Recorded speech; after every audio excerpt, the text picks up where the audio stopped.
नमस्कार.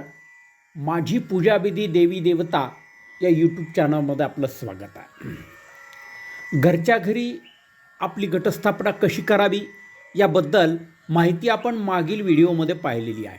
आता नवरात्रीमध्ये जर सुतक आलं तर काय करावं, घट बसवल्यानंतर सुतक आल्यास काय करावे, घट सुरू होण्यापूर्वी सुतक आले तर काय करावे, नवरात्रीमध्ये काही दिवस झाल्यानंतर सुतक आलं तर काय करावं याबद्दलची माहिती आपण पाहू.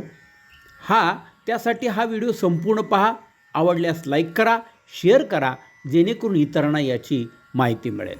मित्रांनो, आपण सर्वजण गट बसवता, पण गट बसवल्यानंतर काही माळा झाल्यानंतर सुतक पडतात. अशावेळी काय करावे असा प्रश्न पडतो.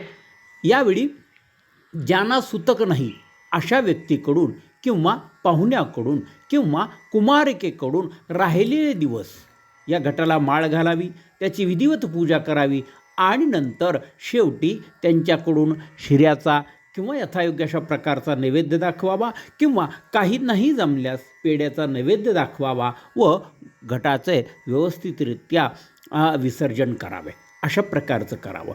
आणि काही घट बसवल्यानंतर सुतक आहे, पण ते नवरात्राच्या सुरुवातीला काही दिवस आहे, नवरात्रातील काही दिवस पूजेसाठी मिळत असतील तर अशावेळी सुतक संपल्यानंतर सर्व स्वच्छता करून घेऊन पहिल्या दिवसासारखे गट बसवून घ्यावे.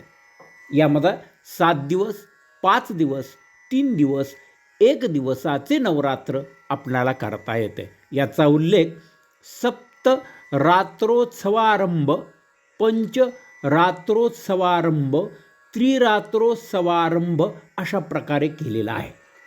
अशा दिवशी आपल्याला घटस्थापना करून नवमीपर्यंत याची पूजा करता येते व आपल्याला पारणं आणि दसरा हा यथायोग्य अशा प्रकारचा करता येतो. आपणाला हा व्हिडिओ कसा वाटला हे आम्हाला अवश्य कळवा. जय श्री